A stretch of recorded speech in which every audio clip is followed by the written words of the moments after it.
Hello guys, नमस्ते। कैसे हो आप? तो गाइज, हमारी पिछली वीडियो में कहानी अधूरी रह गई थी, उसे हम आज पूरा करते हैं। तो हमने हमारी कहानी में छोटी बहू के ससुर मतलब पिताजी ने खाना खा लिया वहाँ छोड़ी थी। उसके बाद क्या हुआ, उनके पिताजी ने खाना खा लिया। उसके बाद वह खेत चले गए और रोज की तरह कहने लगे, घर की चिड़िया घर का खेत, खाओ मार चिड़िया भर भर पेट। घर की चिड़िया घर का खेत, खाओ मार चिड़िया भर भर पेट। तो चिड़िया भी रोज की तरह आकर दाना खाने लगी और उधर छोटी बहू का भी मन नहीं लग रहा था। वह खेत में अपने बच्चों के साथ आई और अपने बच्चों को कहा, दादाजी को आवाज़ लगाओ। बच्चों ने अपने दादाजी को बुलाया तो दादाजी बच्चों की आवाज़ सुनकर बहुत खुश हुए और अपने पोते पोतियों और छोटे बहू से मिलकर बहुत खुश हुए। तो छोटी बहू ने कहा, पिताजी आप ठीक है? सब ठीक चल रहा है? आपको कोई परेशानी तो नहीं हो रही? बहू के ससुर ने कहा, नहीं, सब ठीक है, कोई परेशानी नहीं है। इस तरह कई दिन निकल गए। एक दिन जब बड़ी बहू अपने ससुर के कपड़े धो रही थी तो उसमें से सांप बिच्छू निकलने लगे, क्योंकि बड़ी बहू ने यह सारा काम लालच में किया था। बड़ी बहू ने अपने ससुर को अपने घर पर लालच में बुलाया था और इतने दिन उनकी सेवा एक लालच के लिए की थी। तो उसके हिसाब से उसके घर पर सांप बिच्छू बहुत ज़्यादा हो गए।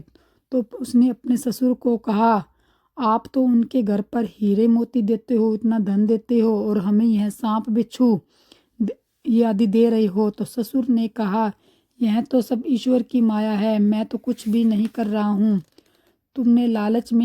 तुम अपने लालच के लिए मुझे यहाँ लेकर आई थी, इसलिए ऐसा हुआ। छोटे बहू ने अपने धर्म फर्ज से और सच्चे मन से मेरी सेवा की है, वह कर रही है। बड़ी बहू अपने ससुर को छोटी बहू के घर पर छोड़कर आई और उसे कहा, तुम ही संभालो अपने ससुर को, तुम्हें तो यह धन देते हैं और हमें यह सांप बिच्छू, हमारे घर पर हमारा तो घर ही भर गया है, यह तो भेदभाव करते हैं। तो छोटी बहू ने कहा, ऐसी कोई बात नहीं है। तो छोटी बहू ने कहा, कोई बात नहीं, तुम इन्हें यहाँ छोड़ जाओ, हम संभाल लेंगे। तो ससुर उनके छोटी बहू के घर पर रहने लगे और वह बहुत खुश रहने लगे।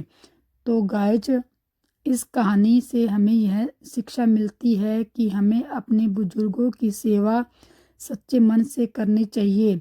ईश्वर हमें फल हमारी सेवा के भाव से देते हैं। हमें किसी प्रकार कोई का लालच मन में लेकर बुजुर्गों की सेवा नहीं करनी चाहिए।